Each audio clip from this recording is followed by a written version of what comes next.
Ravi d'être ici. Bonjour les amis, donc je reprends le... On se sent vraiment hanté dans ce pays. C'est la France. La vidéo en direct de Denis Agré. Alors voilà, vous avez vu, on avait une belle manifestation organisée. Et j'ai eu droit à un arrêté portant interdiction d'une manifestation sur la voie publique. On m'a dit va un peu plus loin. Donc ça devrait passer. Capitaine de police, il m'a montré sa carte, on ne sait pas. Il m'a dit servez-vous-en. Alors là, ça dit quoi? Le préfet de Corse, c'est bien, ça fait depuis le 22 juillet que je fais le tour de Corse. Ils le savent, mais ils ont attendu que j'arrive ce soir. Ils ont attendu une semaine, ils sont sympas. Ils m'ont laissé circuler librement pendant une semaine. Qu'est-ce qu'ils disent?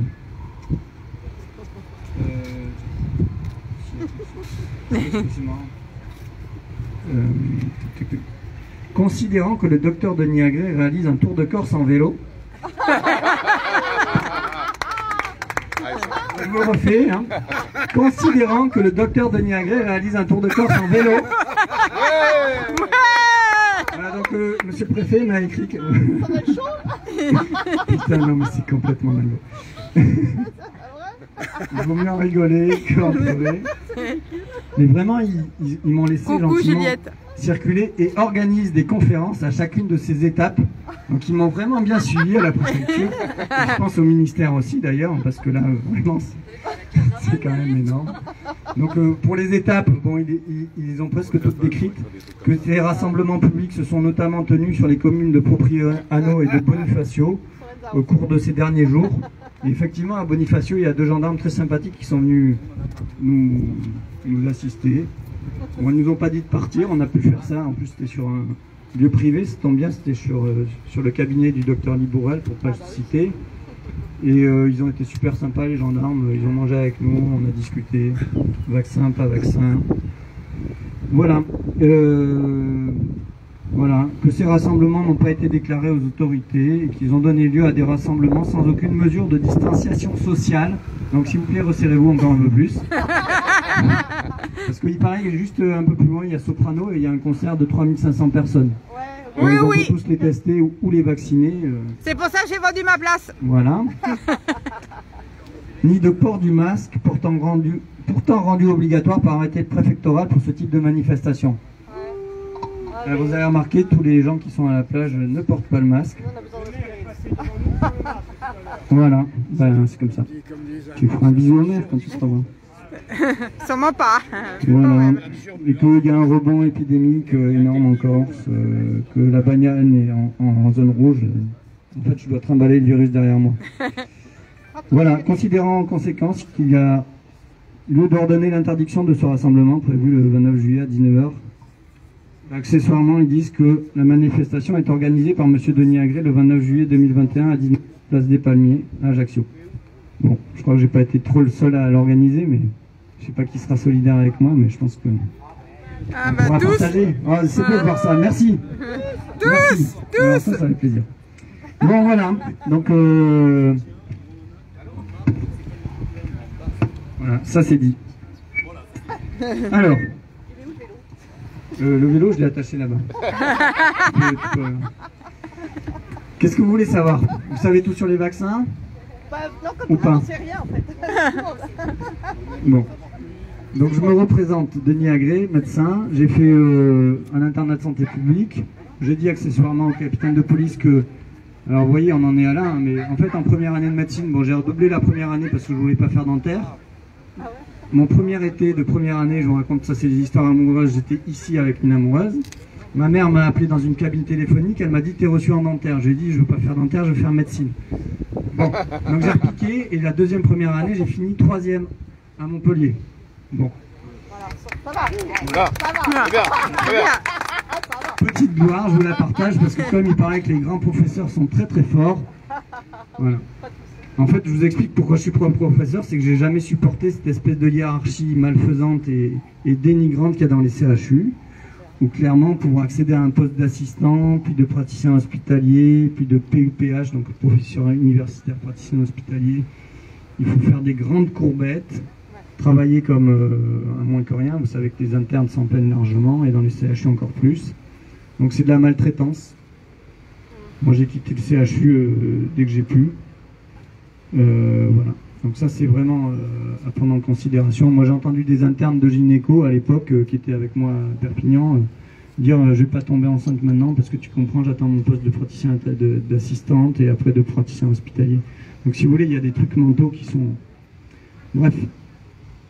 Donc j'ai fait internat santé publique et j'ai fait internat médecine générale. J'ai réussi à avoir les deux spécialités.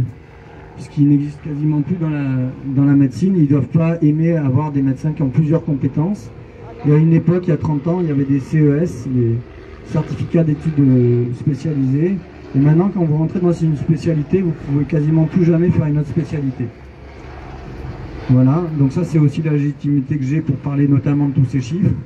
Entre autres, en 2006, je suis passé dans un centre d'investigation clinique au CHU à Montpellier, qui notamment, en fait, on inclut les patients en phase 2 de test des médicaments. Donc la phase 2, c'est quoi? C'est la phase 2 du médicament. En fait, on inclut une centaine de patients volontaires sains, de 20 ans à 50 ans. On s'assure qu'ils sont réellement en bonne santé. On leur fait un bilan médical, on leur fait un électrocardiogramme, on leur fait éventuellement une épreuve d'effort, on leur fait un scanner cérébral si c'est nécessaire. Et on leur fait signer un vrai consentement éclairé où ils sont indemnisés, donc on les paye. Et ils ont le droit de sortir à tout moment de l'essai clinique, ce qui n'a pas l'air d'être le cas en ce moment, puisque apparemment, une fois que vous êtes vacciné une fois, il faut continuer 10 000 fois. Et surtout, on teste en fait la bonne tolérance du médicament. Ça s'appelle l'innocuité. S'il y a un effet indésirable très grave ou un décès, on arrête l'essai clinique. En janvier 2016, il y a eu un essai clinique avec un médicament antalgique. Vous tapez décès, essai clinique janvier 2016 sur Internet, vous trouvez encore un jeune homme pour la molécule antalgique. Il a fait un état de mort encéphalique, il a fait un œdème cérébral, il est décédé en janvier 2016 et le lendemain ils ont arrêté l'essai clinique. Donc pour parler des vaccins, mais on va appeler ça des médicaments. Hier, tout à l'heure j'ai entendu une infirmière qui témoignait, qui disait c'est une soupe chimique. Hier il y avait aussi un monsieur qui est que inspecteur des finances qui a fait une vidéo, je ne sais pas si vous avez vu, qui dit que c'est une arme bactériochimique. Et effectivement je crois qu'on en est là. Et donc tous ces médicaments qui sont... L'Agence nationale de sécurité du médicament répertorie les effets indésirables, graves et non graves, et les décès. Et ils gravent dans le marbre toutes leurs bêtises. Et depuis mi-janvier, j'ai parlé des effets indésirables graves et j'ai dit il faut activer le principe de précaution et arrêter les essais cliniques. Puisque vous savez que tous ces médicaments, quelle que soit la marque, ils sont tous en phase 1, 2, 3. Et depuis mi-janvier, ils continuent cet essai clinique. C'est très bien, hein, on voit très bien que l'essai clinique marche très bien, à tel point que début juillet, il y avait plus de 14 250 effets indésirables graves répertoriés sur le site de l'Agence nationale de sécurité du médicament. Vous voyez, c'est très sécure. Et 959 décès, tout confondu. Il faut savoir que Pfizer, c'est celui qui est le plus utilisé. C'est 81% des injections.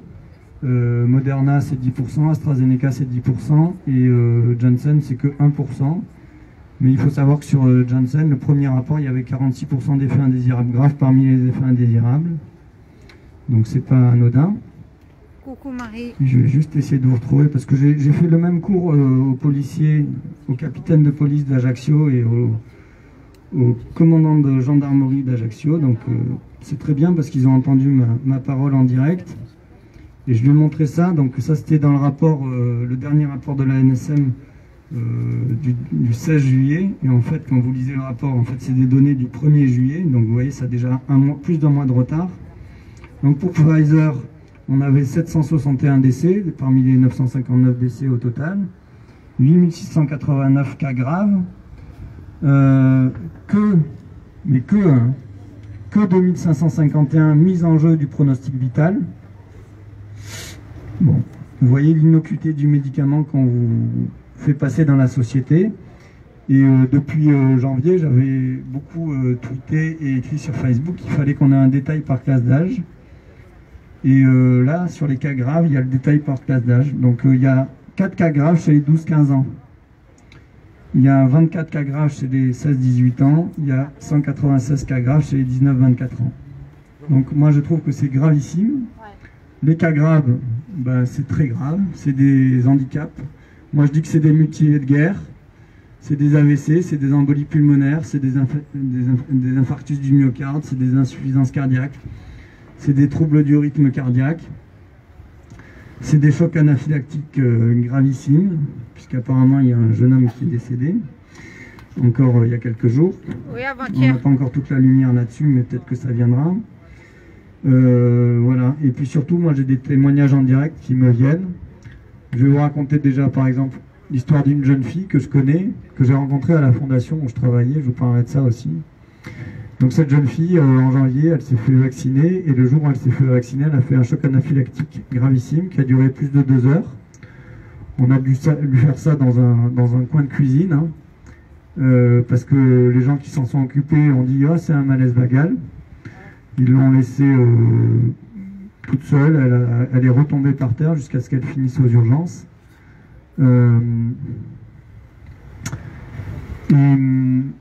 En fait, comme les cliniciens sont très forts, ils ont dit c'est un malaise vagal. Alors un malaise vagal, c'est quoi? C'est que quand on a un système sympathique et parasympathique, le malaise vagal, c'est que le système parasympathique prend le dessus et que la fréquence cardiaque baisse énormément. Je vois une jeune fille qui acquiesce, donc vous voyez, même elle a la connaissance, et bravo jeune fille. Donc malaise vagal, tu tombes à 30 de fréquence cardiaque et tu as la tension qui chute aussi parce que ta fréquence cardiaque baisse. Donc c'est comme ça que ça se passe. Parce que quand on n'a plus le palpitant qui bat, et ben la tension elle baisse. Le moteur il marche plus, ça pompe plus, on tombe par terre. Une fois qu'on est par terre, tout se réaligne, la tension et la fréquence cardiaque peuvent remonter. Éventuellement on soulève les jambes et ça se rétablit assez simplement. Sauf que cette jeune fille, elle n'était pas à 30 de fréquence cardiaque, elle était à 140 de fréquence cardiaque. Donc ça, et elle était hypotendue, j'ai pas les chiffres de tension. Et donc quand on est à 140 de fréquence cardiaque et qu'on fait un malaise hypotensif, ça s'appelle un choc anaphylactique et c'est la phase adrénergique. C'est-à-dire qu'en fait, qu'est-ce qui se passe dans un choc anaphylactique? C'est une allergie très grave où il y a une énorme libération d'histamine.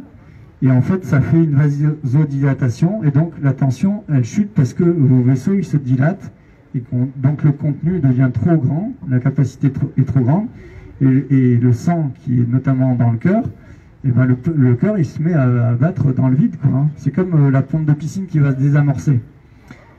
Sauf que là, il y a un réflexe adrénergique, sympathique, qui consiste à augmenter la fréquence cardiaque pour compenser la baisse de tension, et notamment pour continuer à perfuser le cœur et le cerveau. Et donc cette jeune fille, on aurait dû lui faire une injection d'adrénaline en sous-cutanée ou de noradrénaline, ce qui n'a pas été fait. Elle a frôlé la mort, hein, cette fille, à 25 ans. Et l'autre chose, c'est que après, elle a eu des troubles du rythme cardiaque, et on lui a dit, on lui a fait un écho-doppler, on lui a fait un halter ECG, qui n'a pas retrouvé les troubles du rythme cardiaque, qui perdurent depuis des mois. Et on lui a dit, bah, écoute, t'es angoissé, rentre chez toi, prends des antidépresseurs et des anxiolytiques. Et c'est vraiment pas respectueux. Le corps médical, à mon sens, n'a pas bien fait son boulot dans son cas. J'ai insisté auprès d'elle pour qu'elle demande au cardiologue pour qu'elle ait une IRM cardiaque pour documenter si éventuellement il y avait une myocardite, qu'elle n'a toujours pas eu. Les cardiologues lui disent non, non, mais c'est pas grave, ça va passer, tu peux rester à la maison. Donc ça c'est un cas concret. Et un autre cas concret que j'ai interviewé juste avant de venir ici, peut-être vous avez vu la vidéo, ça a énormément circulé. C'est une maman que j'ai vue à Béziers, elle habite à Narbonne. Elle est institutrice, donc elle n'est pas plus bête que n'importe qui. Sauf que vous savez très bien que les médias classiques, ils désinforment d'une manière gigantesque. Même le préfet, il nous empêche d'en parler, parce que ça leur fait très peur que je parle. Parce qu'à chaque fois qu'ils font ça, en fait, ça les décrédibilise, et ça les met encore plus dans leur responsabilité et dans leur criminalité, parce que c'est criminel de laisser galoper la mort tous les jours. Donc la maman, Céline Caron, je dis son nom parce qu'elle est publique et on a fait la vidéo ensemble sur son site Facebook. Le 4 juillet, elle a emmené son fils de 18 ans se faire vacciner. Elle le dit dans la vidéo, il a fait 10 ans de foot, le gamin, donc il n'a pas de problème de santé. Le 8 juillet, il a fait une myocardite grave. Et il avait une troponine à 25 000, c'est énorme. C'est un marqueur de souffrance myocardique, la troponine. Quand on fait des infarctus, c'est à 100, 150, 200. 25 000 de troponine à l'entrée.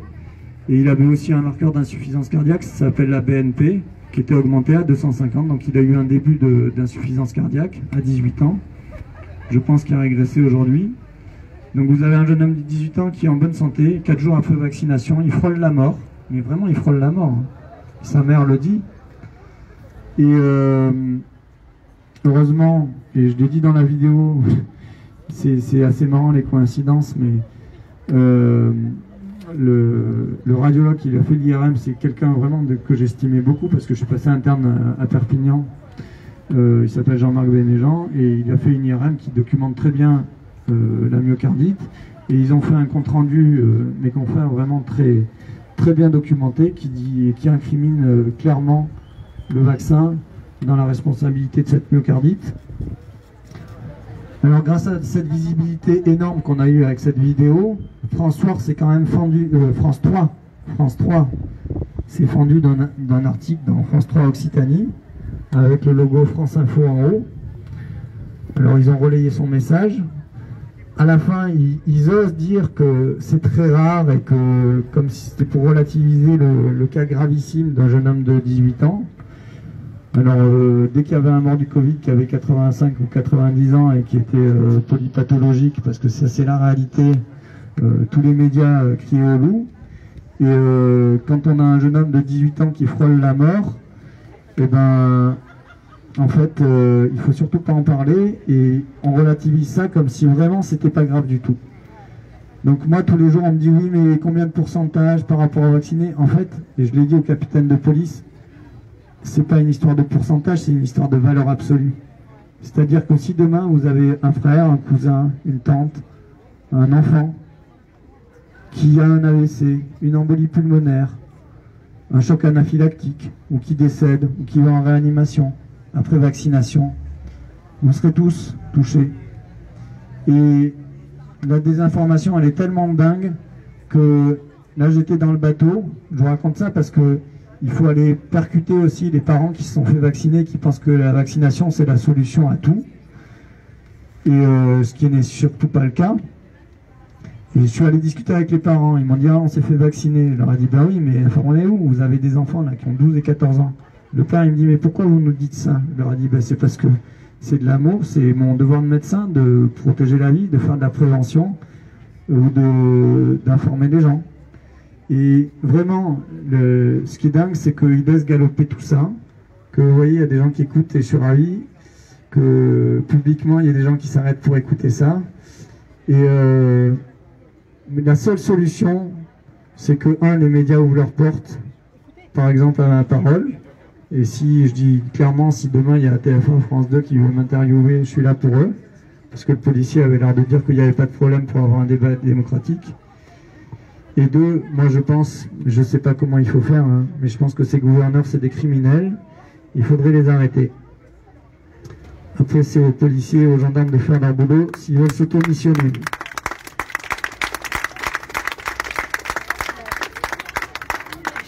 J'ai hyper mal au dos.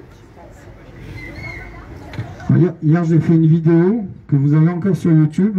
Je vous parle de ça parce que vraiment c'est marrant. C'est sur le monument aux morts de Sartène.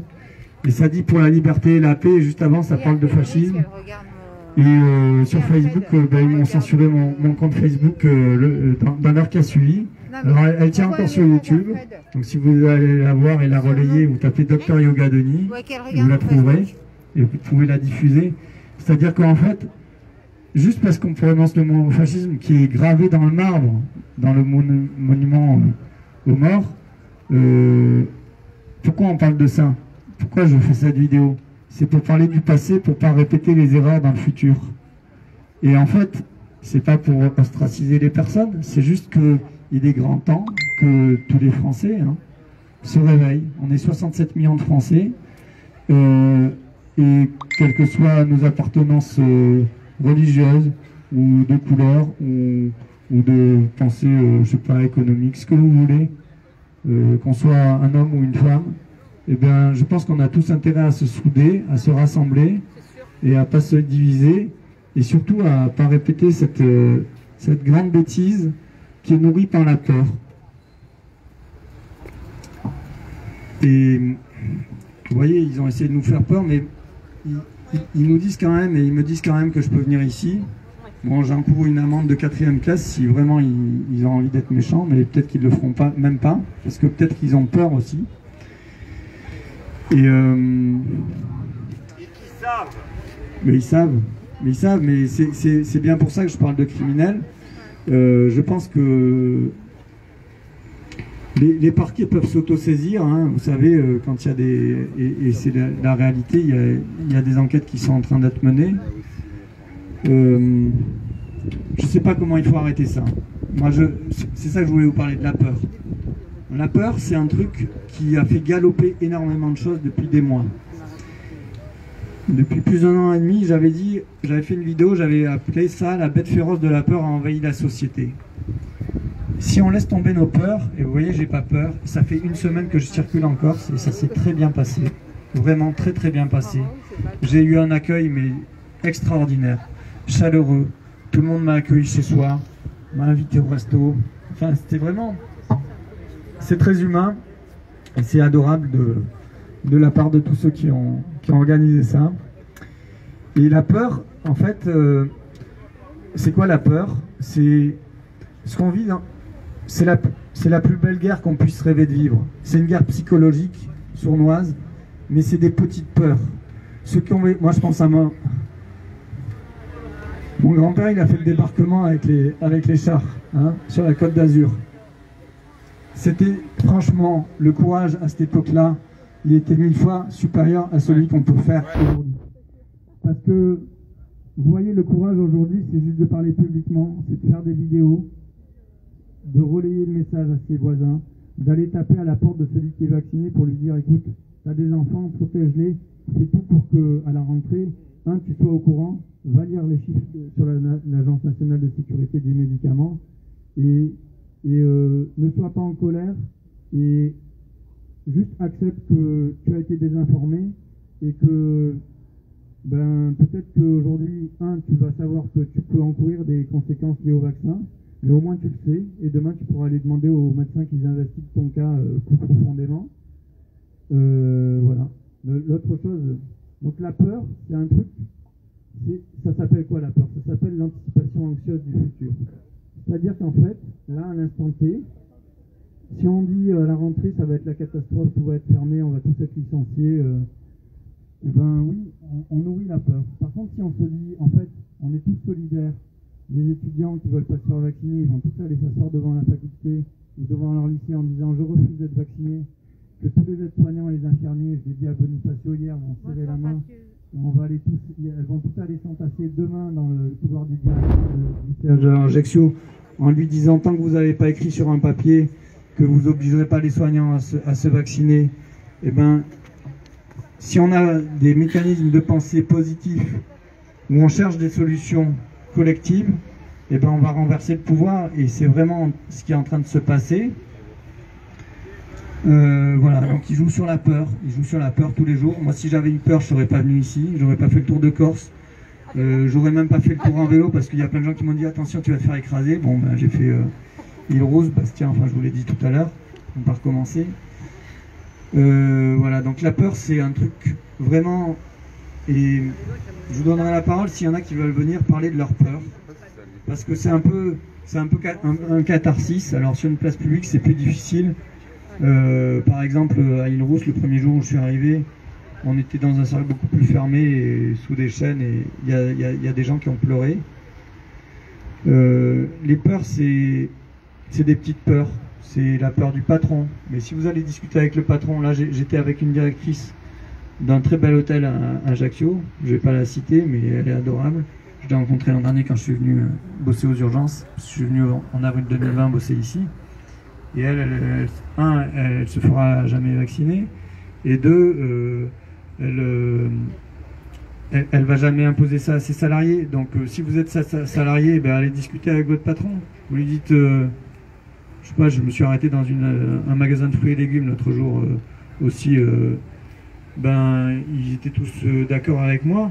Et les patrons, ils ne vont pas virer leurs 3 salariés parce qu'ils ne sont pas vaccinés. Et d'ailleurs, ils ne se permettraient même pas d'aller leur poser la question.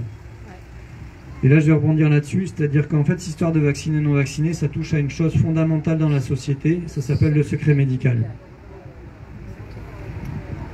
Donc le secret médical, ça sert à quoi? C'est pas pour cacher des secrets de détournement de fonds, de pédophilie, de je ne sais quoi, dit les mots forts. C'est fait pour accorder de la confiance entre le patient et le médecin. C'est une histoire de confiance. Et que quand quelqu'un vous confie quelque chose, vous êtes là pour l'écouter et notamment aussi en médecine, rassurer les gens, leur donner éventuellement des conseils et puis éventuellement leur donner une ordonnance, etc., etc. Le secret médical, il est là pour protéger la société et il est là notamment pour protéger la société vis-à-vis de l'employeur. C'est ce que j'ai dit au capitaine de police. C'est-à-dire qu'en marchant sur le secret médical avec le vaccin, on est en train de marcher sur le secret médical tout court. Et ça veut dire que demain, ça c'est pour les gens qui ont, pour leur donner une autre mode de pensée, hein, que vaccin dangereux, pas dangereux, peu importe, c'est qu'ils sont en train de flouer leur liberté et que demain on va, c'est déjà dans les modèles, c'est déjà écrit, on pourra vous demander et ils n'ont qu'à appuyer sur un bouton et vous le mettre dans la loi en vous disant il faut faire un test ADN, monsieur, madame, pour être employé à 25 ans.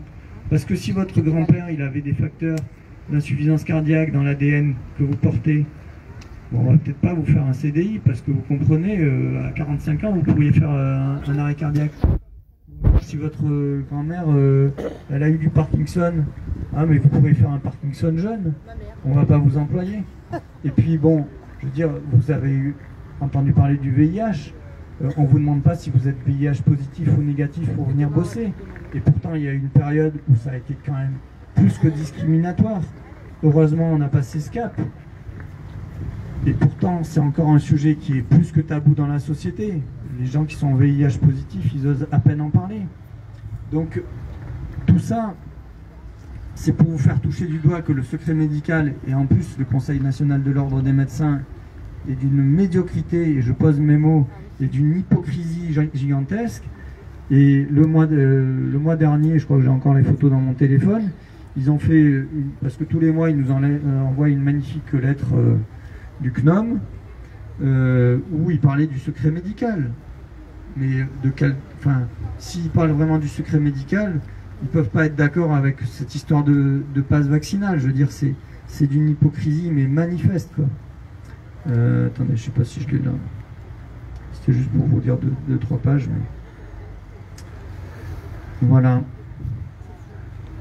Ça va? Oui. Oui. On écoute, on voit. Écoute attentivement. Je vais voir ailleurs. Enfin bon.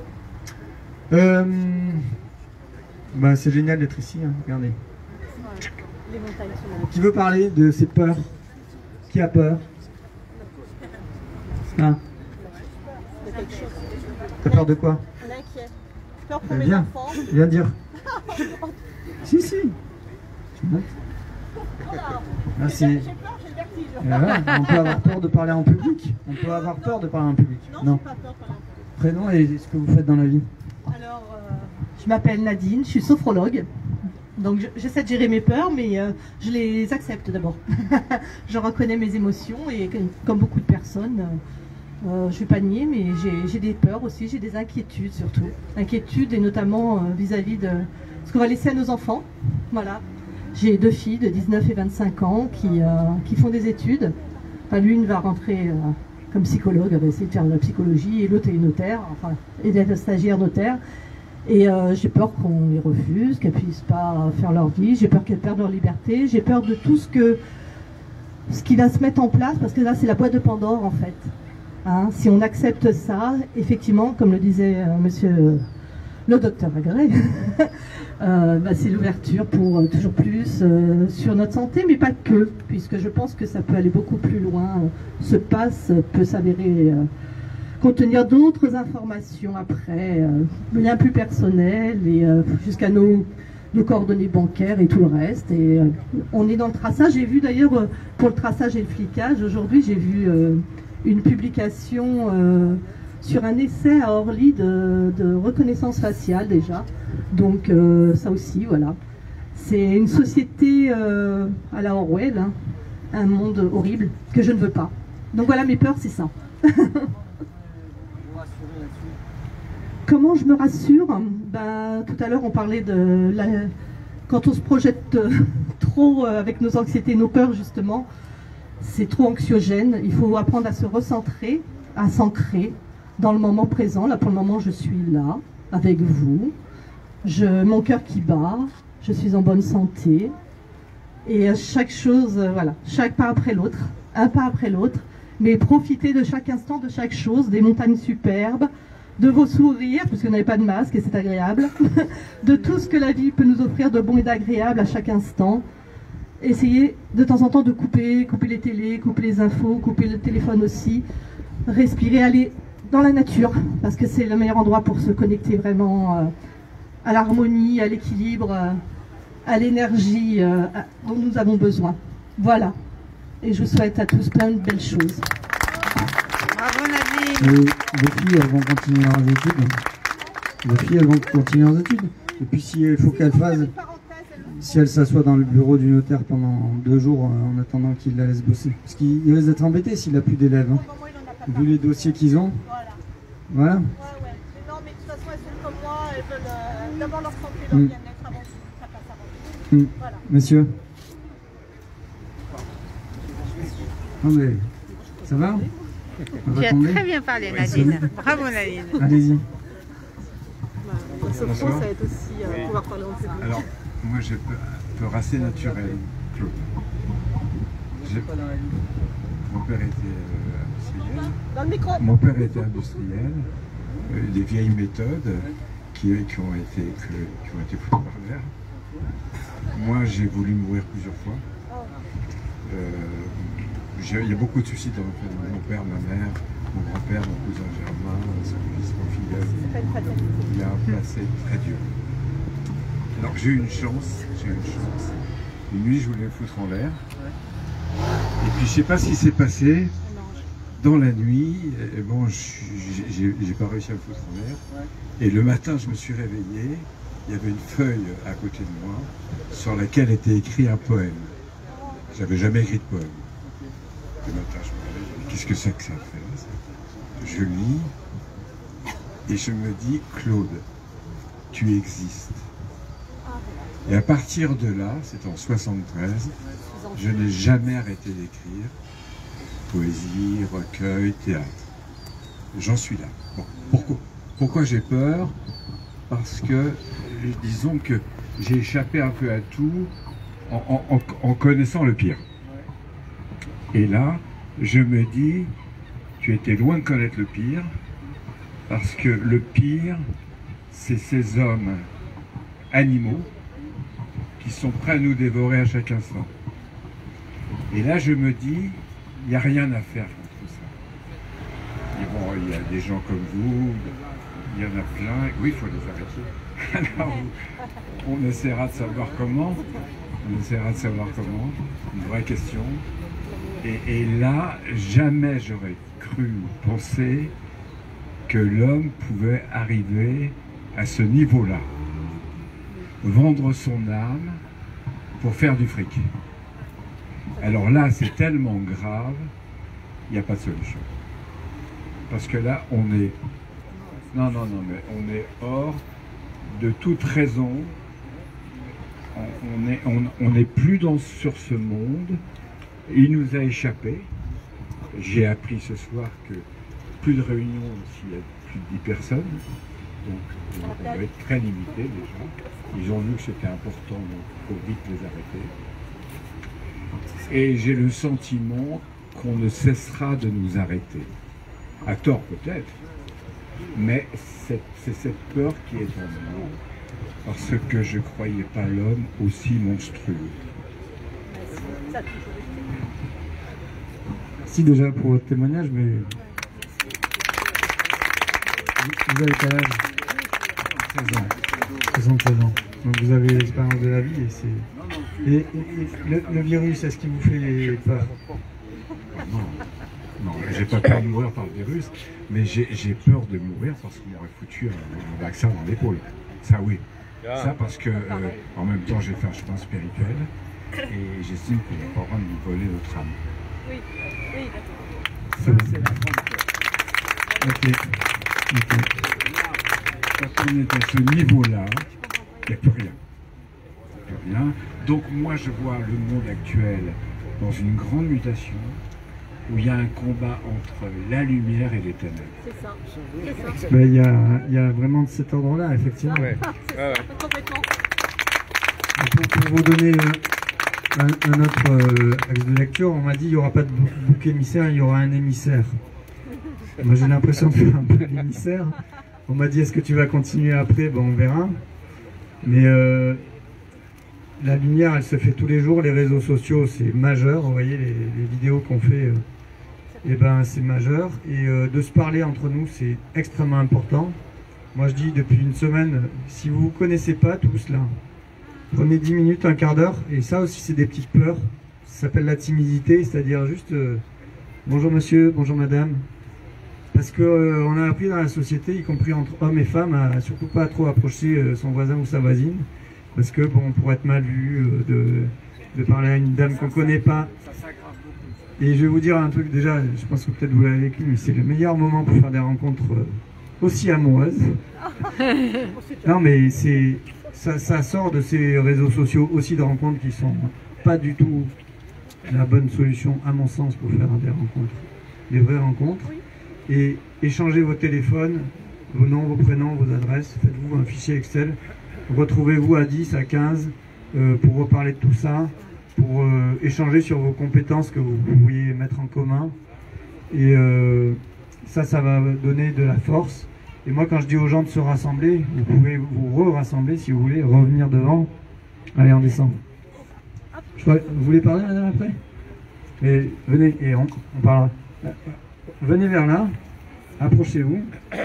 Et vous savez, ça c'est un truc, pour moi c'est physiquement et même énergétiquement, et vous pouvez même si vous voulez prendre la main de votre voisin et votre voisine, et ça ils vont avoir horreur de ça dans les médias, mais en fait c'est cette force qui nous soude. L'humanité. Et ça fait, moi ça m'a fait penser, parce qu'on l'a fait l'autre jour, ça m'a fait penser à la densité du métal. C'est-à-dire que la matière, elle est solide parce qu'elle a de la densité. Oui, oui. Et on est solide parce qu'on a de la densité et on a de l'échange. Et ce qu'on fait, moi vous voyez, j'ai grandi dans l'enseignement catholique et on disait faites-vous un geste de paix, et ce qu'on fait c'est un geste de paix. Et d'être en paix, c'est ça qui va nous permettre de gagner cette fameuse guerre là, qui nous font croire que c'est une guerre. C'est une guerre psychologique. Et c'est la plus belle guerre qu'on puisse vivre, c'est qu'on est en train d'inverser la tendance totalement et d'être en paix. Et les mouvements de manifestation, ils vont faire que grandir. Moi j'incite tout le monde à aller à Paris, à la place de la Bastille, à aller envahir Paris le 28 août. Ils pourront rien faire. Et ils attendent que ça. Et je vais même vous dire, j'ai encore parlé avec quelqu'un qui est très fort en communication, qui m'a dit en fait, et on me l'a déjà dit depuis des mois, quand il y aura des millions de gens dans la rue, les forces de l'ordre, les policiers et les gendarmes, ils vont nous suivre, ils vont nous accompagner. Et ils n'auront plus besoin de leurs armes, ils ont juste à les poser. Et ça sera comme à l'armistice, ça sera juste un moment formidable. Il faut y croire. Et si on est tous les Français, et que le message y passe le samedi 28 août à Paris, et vous prenez tous vos voitures, vos fourgons, vos camions, vous posez tout ça dans le périphérique, comme ça il n'y aura plus grand monde qui circulera sur le périphérique, et ben voilà, ça s'inversera. Voilà. On s'habille tous en blanc. Merci à vous.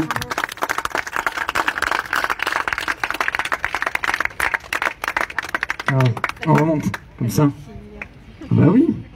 Ça fait peur ou pas? Ah oui, il y a beaucoup de gens. Encore, il n'y a pas grand monde. Hein. Moi, j'ai parlé devant plus. Alors... je m'appelle Camille Folach et j'ai 19 ans. Et je suis élève infirmière, je passe en 2e année. Je fais mes études à Marseille, mais je viens d'ici. Et il y a... en juillet, j'ai reçu un mail de mon école me disant que pour le jour de ma rentrée, je devais obligatoirement être vaccinée, avoir les 2 injections, sinon je pouvais pas rentrer à l'école en fait.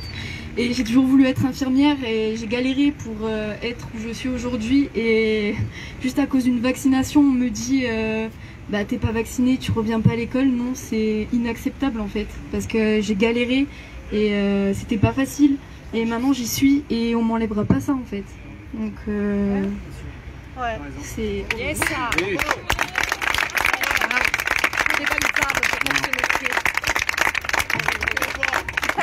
on t'enlèvera pas. Non. Tu es légitime? Oui. C'est ta passion. Oui. Tu vas à la rentrée à la fac. Tu les emmerdes, entre guillemets. Et tes copines, elles seront ravies de te voir. Et surtout, on est dans un pays où il y a...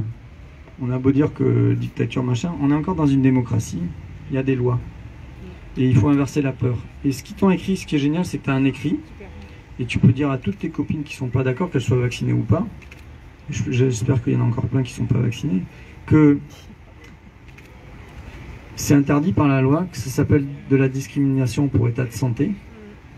Tu tapes discrimination pour état de santé, c'est du pénal, c'est 3 ans de prison, 45 000 € d'amende.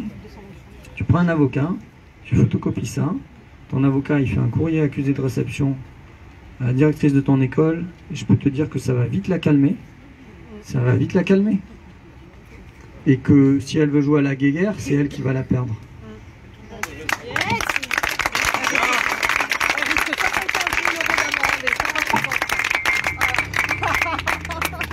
Merci pour ton témoignage. Et je vais te dire un truc, parce que moi ça fait des mois, alors bon, mon groupe Facebook Denis Agré, il est fermé, parce que j'ai fait cette vidéo là, avec le monument mort de Sartène, ça a l'air délirant.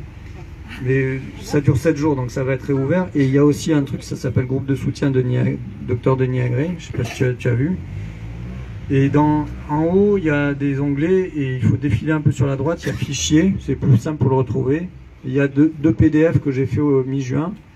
Et il y en a un sur le... C'était que le 2e rapport sur les femmes enceintes vaccinées. Ça parle des morts in utero. Donc avec des thromboses multiples placentaires, mais je vous en ai parlé, hein, donc je ne vais pas me répéter. Va prendre ce fichier PDF. Il y a une vidéo sur mon site Facebook quand ça se rouvrira, où je lis le PDF en vidéo, pour ceux qui n'ont pas le temps de le lire. Et partage-le à le plus d'amis de ton âge, parce que il faut que vous soyez au courant, les femmes et les hommes, que 1, vous n'avez pas besoin du vaccin, 2, que c'est très dangereux, et que le virus tue des personnes âgées et malades. Par contre, le vaccin est en train de tuer des jeunes en bonne santé. T'es vivante. Juste là-dessus, je vous dis parce que vous êtes très attentifs et je vous remercie, parce que dans mon histoire que je ne vous ai pas relatée aujourd'hui, mais je vous en dis un mot. En fait, bon, moi je suis au chômage aujourd'hui pour la simple et bonne raison, c'est que jusqu'en décembre 2020, je travaillais pour une fondation, vous pourrez aller regarder, qui s'appelle Partage et Vie, qui a 83 maisons de retraite et 10 000 résidents. Et quand il y a eu les chiffres de Santé publique France qui parlaient des décès, ils parlaient que des décès à 75 ans et plus, et il n'y avait pas de détails par classe d'âge. Bravo jeune fille, parce que c'est pas facile, hein. Ils parlaient que des décès de 75 ans et plus, et il n'y avait pas de détails par classe d'âge tous les 5 ans. Donc j'ai demandé à mes informaticiens, ils m'ont sorti des données, et moi qu'est-ce que j'ai vu sur 10 000 résidents, 83%, 83 établissements, qui représentent à peu près 1%, 1,5% des établissements des EHPAD en France, que j'ai considéré comme étant un échantillon représentatif aléatoire, c'est que c'est les 90-95 ans qui décédaient le plus en 2019 comme en 2020. Et ça, quand j'ai vu ça, je me suis dit, ben en fait, il n'y a pas de problème. Et les 75, 80, 85 ans, ils n'ont pas eu de surmortalité en pourcentage par rapport à 2019. Et ça, pour moi, c'était l'élément de... La phrase très simple, c'est qu'en fait, la mortalité, elle est restée corrélée à l'âge, en 2020 comme en 2019. Ça veut dire, en statistique, alors j'ai pas les bases nationales pour pouvoir, et j'ai pas les statisticiens parce que pour faire ça, mais en statistique, on peut faire de l'analyse multivariée, pour ceux qui connaissent un peu, voilà, il y a une dame et on peut montrer quels sont les facteurs explicatifs le plus, notamment de la mortalité. Et si demain on vous montre que, en fait, le coronavirus n'a pas modifié le fait que l'âge et la mortalité est corrélée à l'âge, et l'autre chose que j'avais envie de chercher mais j'avais pas les données, c'est de montrer que la mortalité elle est aussi corrélée notamment en EHPAD au degré de dépendance, c'est-à-dire plus vous êtes dépendant, plus vous avez de chances de mourir. Et ben ça, quand j'ai vu ça, moi ça m'a paru tellement rassurant. Je suis allé voir mon directeur le 2 décembre à Paris. La première minute d'entretien, il m'a dit je vous dégage. Enfin, il fait mieux que ça, mais on va mettre fin à votre collaboration. Et après, il m'a dit, on connaît les chiffres, on n'en parlera pas. Donc ça a été vraiment un truc pour moi qui est vraiment, un, pas acceptable.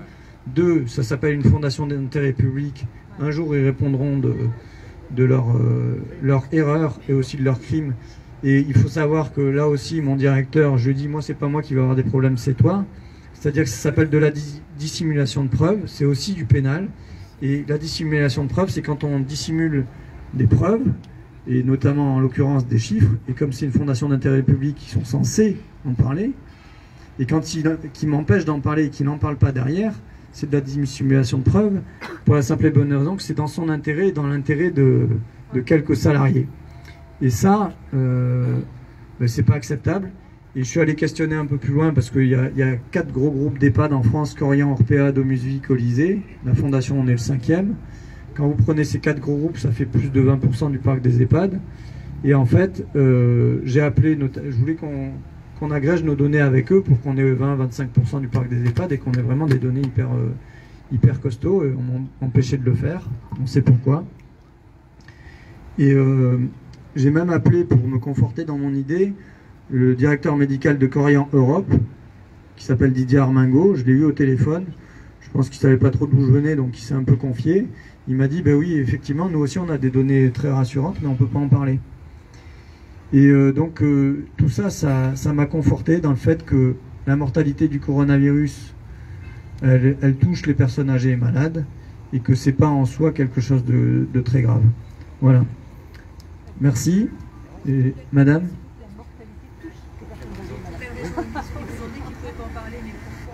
Pourquoi? Eh bien alors, la vraie question, c'est quel est l'intérêt de ces grands directeurs, et en l'occurrence celui qui m'a viré, il s'appelle Dominique Monneron, vous pouvez aller regarder, c'est un énarque, 1, 2, il a fait 15 ans à la Cour des comptes, 3, il a un poste bien confortable. L'autre jour j'ai discuté avec une amie qui me dit j'aurai des gens mous.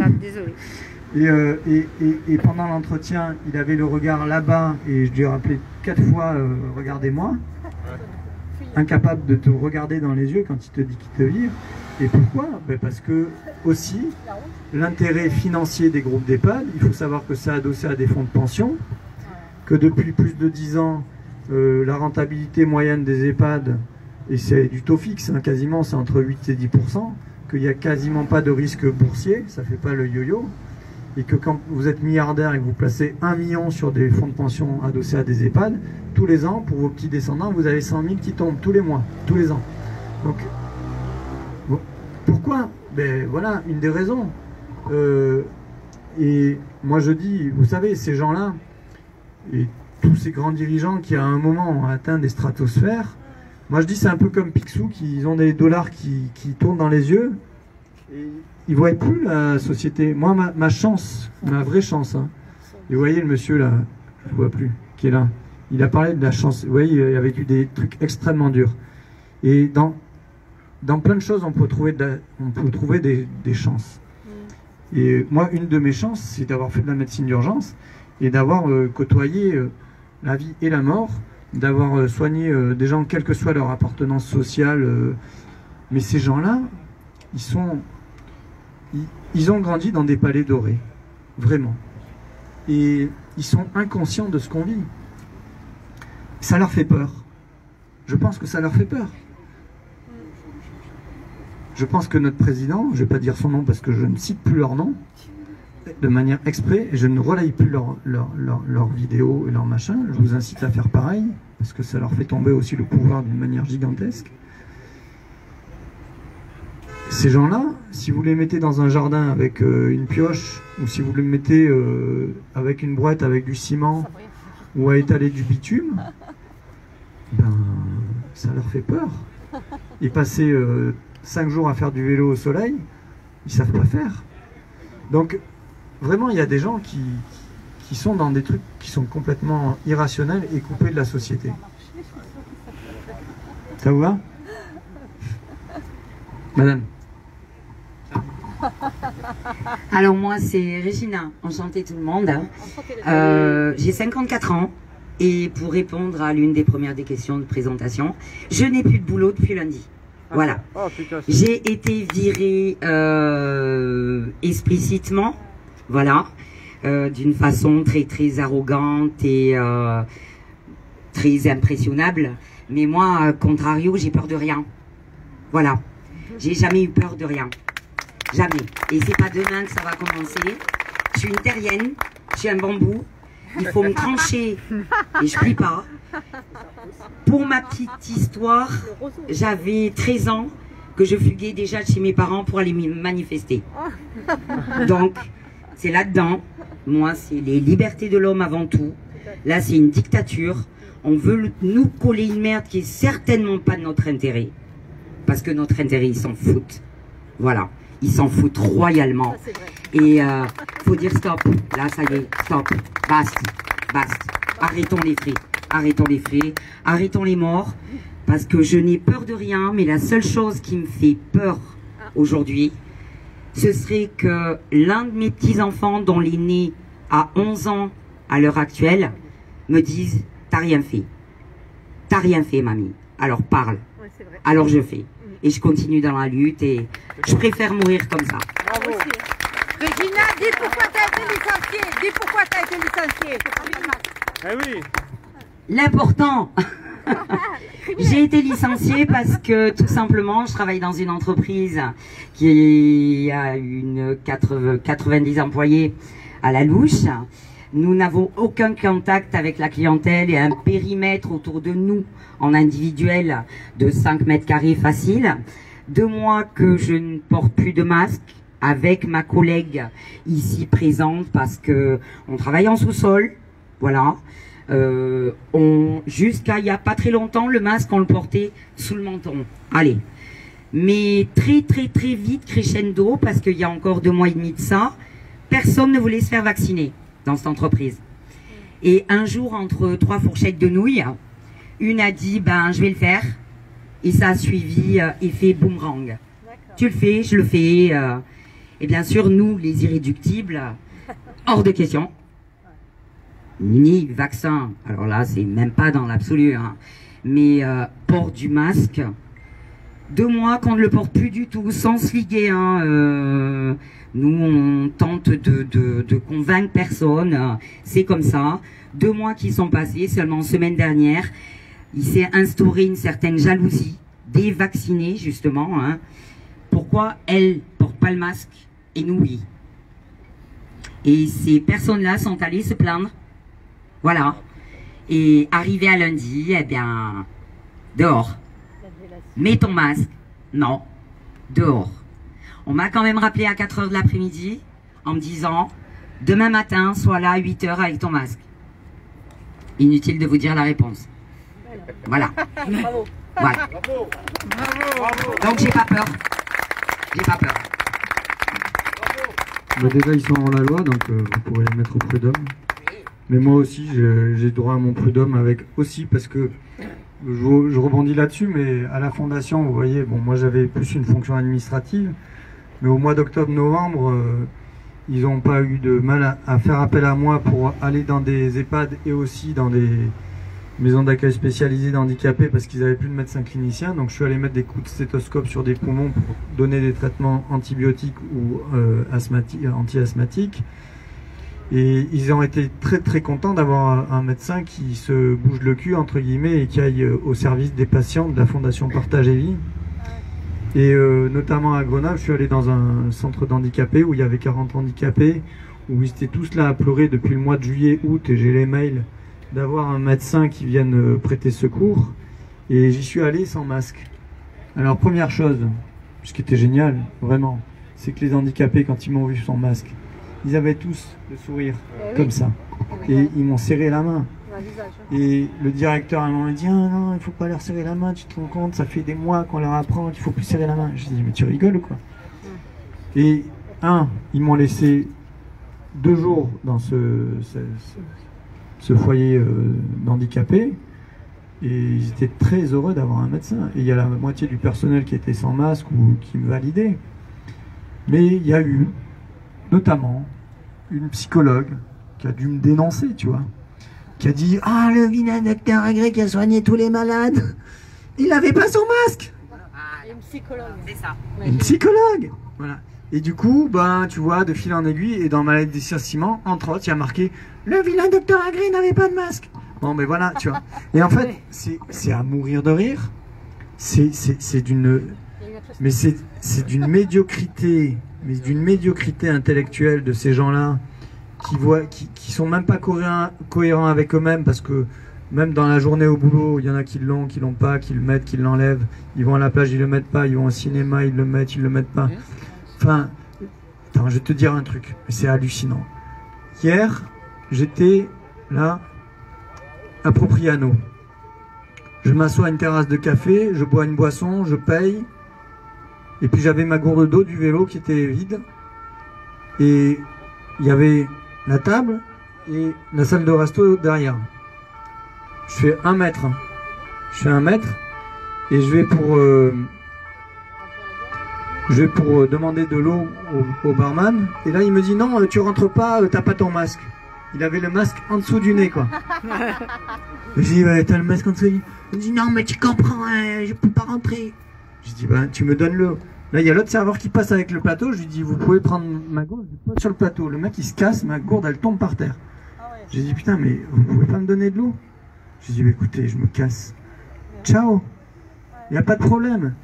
Et ces mecs-là, mais ils sont d'une... Tu t'imagines ne pas donner de l'eau à quelqu'un, rien que le symbole, c'est un truc. Et c'est des jeunes, mais je sais même pas comment ils peuvent se regarder dans la glace le soir, quoi, tu vois.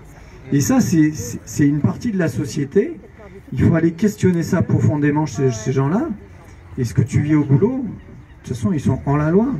Et si vous allez à des entretiens de licenciement, vous prenez votre enregistreur et vous savez ce qui se passe, parce que la loi elle est en train de s'inverser aussi, c'est-à-dire que ça fait jurisprudence et que maintenant on peut produire les enregistrements si c'est dans la défense du salarié, et que je vous dis pas de mettre l'enregistrement sur internet, mais en tout cas les huissiers peuvent authentifier votre enregistrement et vous pouvez le produire en justice. Ça veut dire que le salarié, s'il a été licencié de manière abusive et orale, parce que c'est ce qui s'est passé, c'est un licenciement oral et c'est interdit par la loi, et que tu peux le produire en justice parce que tu as enregistré et fait authentifier ton licenciement oral par un huissier, le licenciement il est caduc. Et je vais même vous dire un petit truc, moi c'est mon cas, mon directeur il ne savait pas, c'est authentifié chez un huissier, et dès la première minute où il me dit qu'il me vire, ben il n'a même pas d'argument à opposer à Denis Agré, pourquoi il me vire. Voilà. Bah oui. On lutte collectivement. Hein. Oui. Qu'est-ce que... Il y en a d'autres qui veulent poser des questions? Venez poser des questions. Monsieur. Je me présente Eric, je travaille à Corté, à la chaufferie bois. Je ne sais pas si vous connaissez Corté. Yeah. Il y a une usine avec des grosses cheminées en aluminium. Donc en fait, je voudrais revenir sur cette question de la vaccination obligatoire.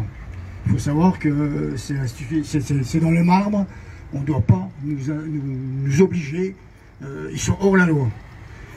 Donc je me suis posé cette question, je me dis mais pourquoi ils veulent, c'est très simple, ils veulent nous soumettre à la dictature des Big Pharma.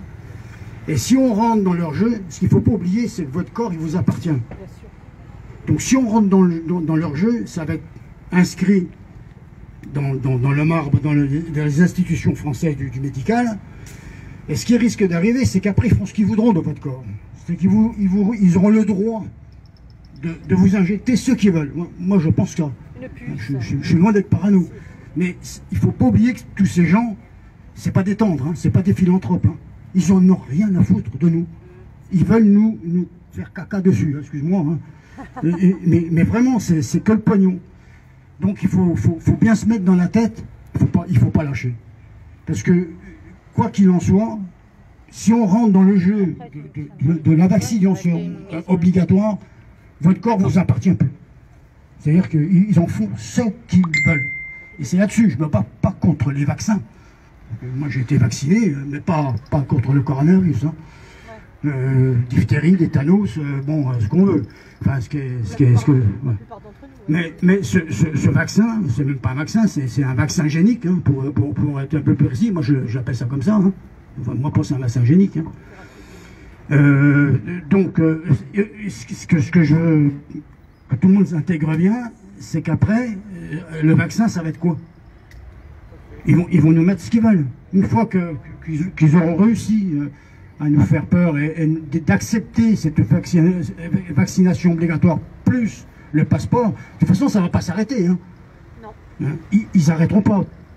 Plus on acceptera, plus ils continueront. Voilà, faut pas se leurrer. Hein. Je ne sais pas si vous avez lu moi, j'ai lu un livre c'est Noam Chomsky, le principe du consentement.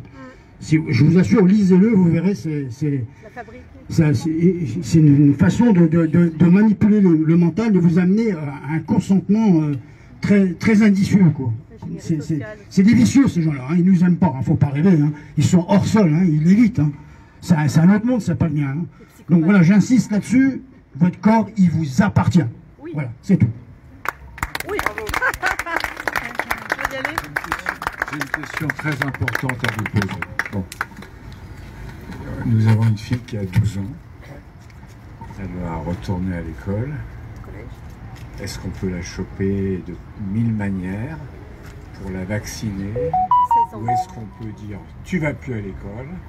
Parce que l'école est quand même moins importante que d'aller risquer la mort. Qu'est-ce qu'on a comme solution? Ben déjà, on a son libre arbitre et son choix personnel, j'ai envie de dire. Non mais, et puis si vous faites le choix de garder vos enfants à la maison, ben, ça vous appartient. Et ils n'auront jamais assez de policiers ou de gens de l'ASE ou je ne sais quoi pour venir vous chercher vos enfants. On n'a plus le droit normalement. Après, si pour vous, intérieurement, c'est plus beau de passer du temps et que vous pouvez passer du temps, et puis on voit très bien qu'il y a plein de gens qui sont en train d'organiser aussi des modes éducatifs à la maison, et que c'est des petites communautés locales, de petits villages. Là, j'étais à Solacaro, c'est magnifique ce village. Il y a plein de... enfin, je veux dire, en France, il y a des milliers de villages. Il y a des milliers de villages. Je crois que le chiffre, c'est à peu près 36 000 maires, donc peut-être il y a 36 000 communes, tu vois.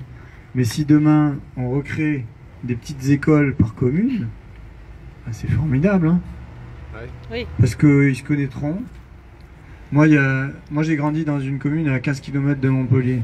Un de mes déchirements, je vais vous dire des choses un peu fortes, hein, mais et personnelles, ce que je dis pas d'habitude. Moi, j'ai grandi maternelle primaire dans un village, et au collège, on m'a dit tu vas à 15 km, et je prenais tous les jours le bus, et j'étais plus avec mes copains et mes copines. Ben ça, personnellement, c'est pas les meilleurs moments que j'ai passés de mon enfance, entre autres parce que j'étais avec plein d'enfants où les parents les amenaient en bagnole de 10, 15, 20 km, moi je prenais le bus, et le week-end, ben, j'étais tout seul chez moi, et les copains avec qui j'avais passé la journée, ben, ils n'étaient pas à côté de chez moi, donc je les connaissais pas. Donc si ce gros bordel, moi vous savez, je pense qu'on vit vraiment un moment extraordinaire, que ça va se renverser, qu'on va vivre des trucs mais absolument géniaux dans les 5, 10, 15, 20... Moi je dis, j'attends le Woodstock 2. Le Woodstock 2, moi je le veux le 28 août à Paris. On va tous fuir alors. Pas forcément. On pourra rigoler et danser, ça fait déjà de l'adrénaline. Oui. Et si demain, dans ton village, il y a des compétences, et c'est pour ça que je vous dis, connaissez-vous. Il y a des assistantes de vie scolaire, il y a des psychologues, il y a des instits, il y a des gens qui ont arrêté leur boulot, y compris dans l'éducation nationale, parce qu'ils n'en pouvaient plus. Et si demain, vous collectivement, vous tombez d'accord sur une telle personne qui encadre 10 gamins, 5 demi-journées par semaine, hein, c'est pas grand-chose, 5 demi-journées par semaine, Ça suffit. et que vous la payez avec du liquide, parce que ça aussi, c'est, moi je dis, tirer 200-300 balles, je vous dis, ne videz pas vos comptes, mais allez tirer 200-300 balles, moi je ne paye plus qu'en liquide. Pareil. Je ne paye plus qu'en liquide. La dernière fois, enfin, là j'ai du liquide dans mon sac à dos, ben, c'est génial. Mais tu vois, je veux dire, tu touches les pièces, tu touches la... Moi j'avais mis un post il y a un mois ou deux, ça a été partagé 10 000 fois. L'argent qu'on gagne durement en travaillant tous les jours, ben, c'est très bien de le palper. Et vous payerez. Et après les autres 5 demi-journées, parce que 5 demi-journées, vous trouvez quelqu'un qui s'occupe, ou 2 personnes ou 3 personnes qui s'occupent de 10 gamins. Et les autres 5 demi-journées, l'après-midi par exemple, vous leur faites faire du sport. Voilà. Parce que le sport ou des activités, de la peinture, du théâtre, tout ce qu'ils veulent surtout pas qui existe dans notre société, de l'art, de la musique. Et pourquoi je vous dis ça? Parce que en fait, l'OMS déjà, ils disent que les gamins, ils doivent faire 1 heure de sport par jour. Et le sport, pourquoi on fait du sport? Parce qu'on est dans une société sédentaire, qu'on n'est plus à courir après le sanglier pour le tuer. Du coup, on a un confort de vie énorme. Et que le sport, ça permet d'apprendre, 1, l'effort, 2, la régularité, et d'avoir un corps en bonne santé. Et ça, c'est... Vous êtes majoritairement en très bonne santé, ça se voit. Et après... Et aussi parce que vous souriez. On est beau, on est beau. Mais il y a un truc formidable. Moi, mon père, quand j'étais gamin, il passait son temps à me rabâcher ce truc, c'est mens sana in corpore sano. Oui. Un esprit sain dans un corps sain. C'est peut-être la chose que j'ai le mieux retenue de mon père. Mais vraiment, je le vis, et je le vis encore plus depuis 2-3 ans. Parce que aussi j'ai fait du yoga, j'ai fait de la méditation, j'ai appris réellement ce qu'était l'instant présent.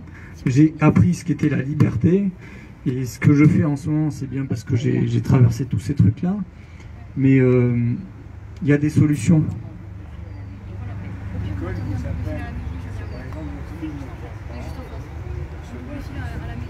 On n'entend pas. Déjà, vous n'êtes pas obligé de répondre. Et si elle m'appelle et que qu'est-ce que vous voulez? Vous lui dites, bah écoutez, moi j'ai fait le choix de garder mon enfant à la maison. Et si on est... Mais si vous voulez, ils peuvent resserrer, mais il n'y a pas assez de policiers dans tous les villages pour venir chercher vos gamins, c'est ça que je veux vous dire. Tout resserrer. Oui. Si vous voulez. Et moi je pense... Ça c'est votre pensée, monsieur, mais si vous voulez aussi, pour reparler de la peur, c'est-à-dire qu'il ne faut pas propager sa peur sur les autres. C'est pas parce que vous avez une peur qu'il faut aller envahir les autres. Et effectivement. Non mais attendez, je finisse là-dessus. Mais il exprime son point de vue, il n'y a pas de problème. Si on pose pas les problèmes, on peut pas les résoudre. Non mais c'est pour ça que je vous ai donné des solutions. Je vous ai donné des pistes, après vous les appropriez ou pas, vous avez 15 000 autres idées. Les pensées sont énergie. Moi je vais te dire une autre chose. Les pensées sont énergie. Ouais. Et ensuite on va pouvoir aller vers lui pour tout à fait. aller dans Ouais. Tout à fait. Tu vois, moi avant de venir en Corse, il y a une copine qui m'a dit mais t'es fou, tu vas aller faire du vélo en Corse, en gros tu vas mourir quoi. Mais vraiment, et elle le croyait, et elle avait peur pour moi. Et d'avoir peur pour l'autre, c'est pas forcément une bonne chose parce que ça peut le paralyser. Il y a des gens qui m'ont fait peur pendant tous ces moments, et il y a eu des moments où franchement, je vous partage une peur que j'ai vécue. Histoire Fourtillan, là, avant, au mois de décembre. Quand on attend qu'il y ait un médecin qui est en HP, moi honnêtement ça m'a fait peur. Ça m'a fait peur, et j'ai commencé à enlever des trucs de Facebook et machin, et ça m'a fait peur. Mais j'ai dépassé ça parce que j'ai compris qu'en fait c'est vraiment pour faire peur. Et ainsi de suite. En plus, il était avec des mecs qui le surveillaient. Madame. J'interviens parce qu'en fait j'ai une affection dégénérative à la colonne vertébrale et donc je suis à 100%. Et là ça fait des mois que je reçois des SMS de la sécurité sociale me demandant de me vacciner. Et là il y a la menace maintenant de me retirer mon 100%, mon ALD, si je me vaccine pas, et moi je veux absolument pas me vacciner. Donc ben je sais pas ce que va faire mon médecin. Du coup est-ce qu'ils vont me raccorder mon ALD ou pas, on verra bien. Mais du coup je pense que la discrimination elle est là aussi, parce qu'il y a beaucoup de gens qui ont des cancers, j'ai contact avec beaucoup de personnes qui ont des maladies et qu'on menace de retirer des ALD aussi, et qui ne vont plus pouvoir aller se soigner à l'hôpital.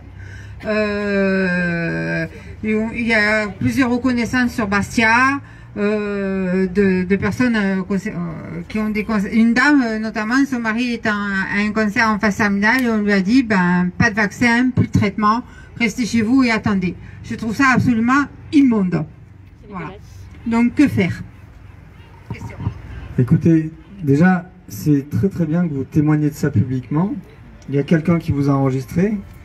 Après, en plus c'est sur votre téléphone, donc vous allez pouvoir le partager et ça va faire un buzz énorme, parce que c'est absolument irrespectueux des patients. C'est dingue, le monde médical est tellement dysfonctionnant qu'ils en arrivent à avoir ce genre d'attitude. Et c'est de la discrimination pour état de santé, hein, encore une fois. Et vous faites un petit recommandé, vous faites des photos d'écran là au SMS de la Sécu, prenez un avocat, courrier au directeur de la Sécu, accusé de réception, hein, voilà. Discrimination, 3 ans de prison, 45 000 € d'amende, et ils vont aller discuter devant le juge, hein. C'est qui le directeur de la Sécu en Corse? Voilà. Vous trouvez son nom et vous lui écrivez en direct. Et ça va les calmer grave. Parce que c'est inacceptable. C'est inacceptable. Et de la même manière que ces policiers, je leur ai dit, les yeux dans les yeux, vous collaborez, vous êtes des collaborateurs. Il me dit, ouais, je fais mon travail, vous comprenez. Regarde, j'ai pas le choix, je fais mon travail. Je t'amène le petit truc, tiens, je vais le citer. Le préfet, le sous-préfet, directeur de cabinet, François Chazot. C'est des collaborateurs du système. Après, on peut appeler ça comme on veut. On peut faire référence au passé. Mais c'est la même compromission mentale. Et je leur souhaite pas, hein, mais si ces gens-là, un jour, ils ont des enfants vaccinés qui ont des graves problèmes de santé ou qui décèdent après vaccination, peut-être qu'ils se rappelleront de ce soir ou de Niagré où vous avez parlé, ou de tout ce qu'on a dit depuis des mois. Mais le système, il va s'inverser. Toutes les guerres dans l'histoire, elles se sont retournées à un moment. Et quand je vous dis c'est facile, la vraie facilité, c'est qu'en fait, on a juste à s'apaiser. Moi, j'en suis... là, je vais rentrer de Corse. Je pense que je vais désactiver tous mes trucs. Facebook, Twitter, Snapchat... j'ai pas Snapchat. Les trucs WhatsApp, tous ces trucs que j'avais jamais utilisés avant. Instagram, j'utilise pas, mais tu vois, les signaux, les télégrammes, les machins. Je vais tout foutre à la poubelle pendant un mois et je vais partir en vacances sans rien. Sans rien. En vacances. Et c'est un outil formidable, les réseaux sociaux, mais aussi demain, si on fait un mois de blackout ou 15 jours de blackout, vous faites bien ce que vous voulez, mais ça va leur faire perdre aussi du pouvoir. Ils veulent nous décrédibiliser en permanence, mais plus on va être dans le calme et dans l'apaisement. Je vous parle de ça aussi parce que hier, il y en a qui savent, mais il y a eu un magnifique engouement il y a 15 jours, 3 semaines, en discutant. J'ai dit, bah, je viens en Corse. Parce que Brusa était venu au mois de juin et moi j'avais pas pu venir. J'ai dit, bah, je vais en profiter pour faire le tour de Corse. Et puis là, aujourd'hui, avant-hier, dans le groupe, dans le petit groupe où on est, il y a eu 2-3 invectives et c'était de la guéguerre, tu vois. Mais toutes ces choses-là, ces guéguerres, il faut les débriefer et surtout retrouver l'unité qu'on a tous ensemble. Et les réseaux sociaux, c'est bien, c'est très bien, ça propage énormément d'espoir et de messages aussi de gens qui ont été victimes de vaccins, et ça réinforme d'une autre manière. Mais aussi, il ne faut pas que ça nous desserve. Et voilà. Moi, j'ai envie de vous dire, voilà, il faut garder le calme. Vous voyez, les policiers, j'ai gardé mon calme, ils ont gardé leur calme. Et là, ce qui s'est passé là sur la place là-haut, je peux vous dire que demain, il y a un paquet de gens d'Ajaccio et aussi de gens qui sont en vacances qui vont en parler autour d'eux, parce que c'est inacceptable d'arrêter un médecin qui est en vélo sur une place qui passe. Je veux dire, j'étais même pas encore arrivé sur le fameux lieu de... T'arrives là, t'en as 4 autour de toi, quoi. Vous attendez. Et ah ben non, j'avais pas remarqué. Non mais tu vois, ça va la décrédibiliser, tu vois. Je veux dire, les mecs, comment tu veux que consciemment ils vivent ça bien, quoi. Voilà. Merci. Merci. Voilà les amis, je vais arrêter cette vidéo. Ah, il y a encore un monsieur qui veut témoigner. Donc, voilà. Jean-Pierre, je suis juste... Oui, pas besoin. C'était juste pour clore ça. Non, je fais pas de vélo, mais je suis moniteur d'alpinisme. Donc, on va aller en faire ensemble. Ah bah oui, volontiers, oui, tout à fait. Ouais. Moi, je suis à la retraite, je suis officier de l'armée. Juste pour une chose, oui, dans l'armée de l'air. Voilà. C'était juste d'abord pour vous remercier. Hein, parce que je ne sais pas si on s'imagine la chance que nous avons aujourd'hui d'avoir quelqu'un comme toi, hein, qui se dévoue totalement et qui a trouvé que la mission supérieure aujourd'hui, dans le contexte actuel, c'était de faire ce tour de Corse, c'était de faire ce tour de France, c'était d'aller propager cette nouvelle. Alors, juste pour rebondir un petit peu sur la notion de peur, qu'on a dit que c'était le premier mobile de ces échanges. Je crois qu'il y a une chose qu'il faut qu'on en tire comme leçon, c'est que la peur, il faut la transfigurer. Moi je sais en montagne, je sais ce que c'est que la peur. En alpinisme, très souvent on a peur. Mais si on n'a pas justement cette espèce de force qui va vous venir, on ne sait pas d'où elle vient, mais elle vient. C'est celle-là qui va vous faire passer tous les obstacles. Aujourd'hui, on a des obstacles extraordinaires. Enfin, mais attention, on a une mission, tous aujourd'hui, on a une mission exaltante. C'est de transfigurer cette peur en quelque chose de concret. Et dès qu'on se sera séparés là maintenant ce soir, il ne faut pas... C'est vraiment de ça que je voulais parler, le monsieur qui a fait des remerciements. Je pense que ce sera le mot de la fin, mais on remercie bien sûr Denis pour toutes ces informations, pour toutes ces interventions, qui est devenu un personnage public alors qu'il était un simple médecin, comme nous tous en fait. Hein, c'était une personne, j'imagine, pas très connue, qui a décidé de prendre la parole.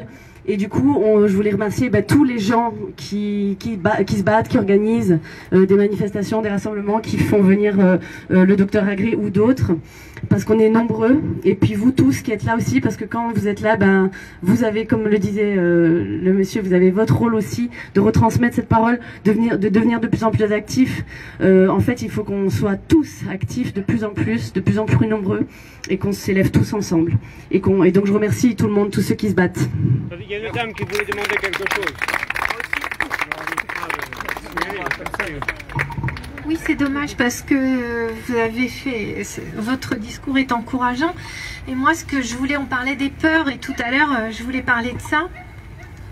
Et le souci, c'est que voilà, alors il faudrait porter la parole. Alors je suis très convaincue, moi aussi, hein, je ne veux pas me faire vacciner. Le souci, je suis dans un village, mon compagnon en plus est décédé, donc je me trouve un peu sans famille. Et... Bon, les gens m'aiment beaucoup, me respectent, sauf que depuis quelque temps, comme je dis que je ne suis pas vaccinée, là en plus la réaction m'étonne beaucoup parce qu'on me hurle dessus. Comment tu n'es pas vacciné? Mais pourquoi tu n'es pas vacciné? Tu mets les autres en danger. Et alors en plus, moi, bienveillante, je ne veux pas leur dire Pourquoi je ne suis pas vaccinée? Ce que je pense de la vaccination, parce que je ne veux pas les effrayer, puisque eux sont vaccinés. Donc je ne veux pas leur faire peur. Mais je me suis sentie vraiment très agressée. Et je n'en reviens pas d'ailleurs que l'être humain, j'avais entièrement confiance. Je me suis dit que dans la vie, tant qu'on agissait comme il fallait, qu'on essayait de faire au mieux, on était encore en accord avec le monde entier. Et en fait, hélas, je m'aperçois que voilà, il suffit d'une toute petite chose et on se fait hurler dessus et violenter moralement, donc d'une certaine manière. Voilà, et j'ai peur en plus que effectivement cette vaccination devienne obligatoire. Et qu'est-ce que je vais pouvoir... Que peut-on faire? Qu'est-ce qu'on va pouvoir faire pour ne pas se faire vacciner et pour résister à tout ça? Voilà. Alors, je vais répondre. Mais déjà, vous pouvez leur dire pourquoi vous êtes vaccinés et leur dire les vrais chiffres. C'est pas pour leur faire peur, c'est qu'ils soient au courant. Mais c'est majeur, hein, parce que encore hier, Propriano, l'adjoint au maire, il est venu, il n'était pas content. Bon, il ne nous a pas fait l'arrêté préfectoral, mais c'était ouais, vous n'avez pas le droit de rester, nanana. Je dis dans les yeux, vous savez, monsieur, comme policier, je leur ai dit les chiffres. Et je peux vous dire que le capitaine de police, je pense qu'il a appris des choses ce soir. Et l'adjoint au maire, pareil. Hein. Et je lui ai dit, vous savez, vous nous interdisez de parler publiquement, mais si demain dans votre village, il y a un enfant qui décède, vous serez responsable. Vous serez responsable. Et même moralement, hein, même si la justice ne doit pas passer par là, vous serez responsable.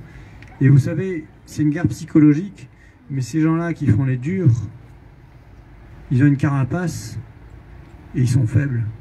Quand je vous parle de mon directeur à la fondation, je ne sais pas où il en est dans sa vie, mais moi je pense qu'il y a des gens dans ces grands chefs là qui sont des petits chefs, parce que les pouvoirs ils sont évanescents. Les pouvoirs ils reposent sur rien. Les pouvoirs ils reposent sur rien sur notre terre. Ils reposent sur absolument rien. La seule loi qui prévaut sur tout, et même les avocats vous le diront, c'est la loi de la nature. Donc dites gentiment à vos voisins et à vos voisines que, un, ils ne vous respectent pas. Ils ne vous respectent pas dans votre libre choix. Dites-leur. Après, vous voyez, ce qui est difficile, c'est peut-être écrivez-vous 2-3 phrases qui sont barrières, et vous leur dites, tu ne respectes pas mon libre choix, mon libre arbitre, tu ne m'écoutes pas. Tu ne m'écoutes pas. Et si tu m'écoutes, et si tu as une réelle écoute, peut-être que tu pourras me comprendre.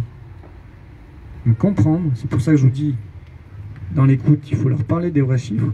Et si demain ils vous comprennent, et en ce moment il y a des gens vaccinés, et moi je le dis là, je ne suis pas un anti-vaccin, j'ai vacciné mes gamins, et encore l'an dernier j'ai même vacciné des salariés de la fondation pour la grippe. Je suis un vrai formateur, mais si vous leur dites les vrais chiffres et qu'ils vous écoutent, peut-être qu'ils vous comprendront, et peut-être que demain, ils vont vous soutenir. Et ils vont vous valider. Je vous ai dit, moi, j'ai rencontré le président du Conseil de l'Ordre de l'Hérault, dans une situation complètement ubuesque, parce qu'ils ont déposé plainte contre moi au Conseil départemental de l'Hérault. Et dans la position ubuesque, je ne vais pas vous donner les détails, mais enfin, il m'a dit quand même, les yeux dans les yeux, il m'a dit, tu sais Denis, il ne m'a pas tutoyé parce qu'on n'est pas là, vous savez, peut-être ce que vous dites, ça deviendra la vérité. Vous êtes légitime, il faut y croire. Et ce que vous avez dit sur le courage à transcender, il ne faut pas douter, parce que vous avez la connaissance, vous avez compris. Vous êtes légitime et vous avez le savoir et vous avez le droit d'en parler. De libérer la parole, c'est indispensable. Par contre, s'il y a un seul truc qui est absolument inacceptable, c'est que s'il y a un jour quelqu'un qui vous bouscule ou vous allez porter plainte. Vous allez porter plainte. Parce que s'il y a des gens qui commencent à vous attaquer physiquement, ils n'ont pas le droit. Ça peut paraître, mais ça va les calmer aussi. Parce qu'on voit bien dans la société que même médiatiquement, hein, le fameux Le Chypre, là, le journaliste là, qui s'est permis à la télé de dire publiquement, et le CSA de laisser diffuser ça, et de même pas le censurer, parce que moi, je veux dire, je fais une vidéo devant le monument aux morts hier, 2 heures après c'est censuré, le gars, ça fait le tour de tous les réseaux sociaux. Ce mec, c'est un dangereux, parce qu'il incite à la violence, et que ce mec-là, il devait être en garde à vue et en tôle. Point barre. Je vous le dis. Mais là aussi, les policiers, les gendarmes, les juges, les avocats ne font pas leur boulot. Et ils collaborent à un système qui continue à perdurer, parce que ce genre de vidéo, c'est une honte. Quand Blachier dit « nous sommes en guerre contre les anti-vax », ils sont en guerre, contre eux-mêmes, parce qu'ils ne savent même pas contre qui ils sont en guerre. Et moi, je vais vous dire, j'ai pas de problème, on a parlé du bambou, j'ai pas de problème à reculer, j'ai pas de problème à disparaître. Par contre, l'adjoint au maire, hier, comme là tout à l'heure, hein, j'ai dit, vous voulez pas qu'on soit là, il n'y a pas de problème. J'ai dit aux gens, vous venez, on s'en va. On est allé 500 mètres plus loin, le mec, il était face à du vide. Donc ces gouverneurs, à un moment, et vraiment, moi je pense que stratégiquement, c'est hyper fort. Dès que vous voyez des vidéos des gouverneurs, je les cite même pas, vous les relayez pas, vous les foutez à la poubelle. Et l'autre chose que moi j'ai beaucoup mentalisé, c'est que dès qu'il y a des vidéos qui propagent de la peur, hormis notamment hormis les données probantes qui parlent des décès ou des effets indésirables graves après vaccination, moi je bloque. Et je bloque aussi les vidéos où il y a de la colère, de la haine. Je bloque. Et ça, si vous jouez le jeu, entre guillemets, parce que c'est un jeu de con aussi, c'est un jeu de théâtre. Moi, je n'ai pas encore fait le truc, j'ai vu la LAN, il m'a dit je vais te mettre en scène, mais c'est un jeu de guignol, quoi. Il faut comprendre que c'est cette guerre psychologique, on peut vraiment la tourner en dérision et en rigoler, vraiment en rigoler. Voilà. Bon. Madame. Bonjour. Alors moi je m'appelle Marie, j'ai 29 ans, je suis en pleine reconversion professionnelle et je devais faire ma formation pour devenir ambulancier. Donc j'ai reçu un mail de la formation me disant qu'il fallait que j'aille dans les plus brefs délais dans un centre de vaccination pour me faire un pneumothorax avec une pneumopathie par-dessus, qui a été très mal soignée, sachant tous les effets secondaires d'embolie pulmonaire, etc. Donc j'ai encore moins envie de le faire. Ma grand-mère a fait une injection du vaccin, lui est sorti le zona sur tout le corps. Donc elle est très très fatiguée depuis. Donc voilà, j'essaye de trouver une solution. J'ai été voir un médecin pour voir si j'avais des possibilités d'avoir une contre-indication à la vaccination. Elle m'a dit, ah mais non, justement avec ce que vous avez eu, vous devez absolument le faire. Parce que demain si vous vous retrouvez en réa, que vous êtes ventilé, ça va être catastrophique avec ce que vous avez eu. Donc voilà, je ne souhaite pas le faire, donc je renonce à cette formation qui me tenait à cœur et j'essaye de retourner dans mon métier qui était travailler avec la nature, avec les cheveux, etc. Mais j'ai envie de vous dire, n'y renoncez pas, si c'est quelque chose vraiment qui vous anime et que vous avez envie de le faire. Si on vous a écrit ça, vous avez un écrit, vous faites une petite photocopie, vous allez prendre un avocat. Discrimination à l'embauche, discrimination pour l'état de santé à l'embauche. Et ils font en recommandé accusé de réception à votre société d'ambulanciers. Ils se prennent pour qui? Mais au centre de formation, c'est des centres de formation privés en plus. Mais qui ne se gênent pas pour écrire au directeur. Et ne vous gênez pas pour le faire. Ça va vous prendre 2 heures de temps. Vous allez, si vous avez besoin d'avoir un peu de soutien financier pour payer l'avocat, vous mettez 2 posts sur Facebook ou sur... vous en parlez autour de vous. Là, il y a un réseau énorme. Vous connaissez des gens là qui sont ici? Bon voilà, donc vous avez plein de soutien. On vous aidera à payer l'avocat s'il faut. Et vous allez gagner. Ce responsable de ce centre d'ambulance, c'est un, je vais dire un mot fort, hein. C'est un collabo, c'est un nazi. C'est que ça. Bon, les amis, de quel droit le mec, je laisse en plus, je vais vous dire un truc, ces gens-là, termine. il y en a la moitié, là j'ai fait le tour de Corse, hein. Et à il y en bientôt. a la moitié qui ont des faux vaccins. Tu dis ça à chaque fois. Vous le savez.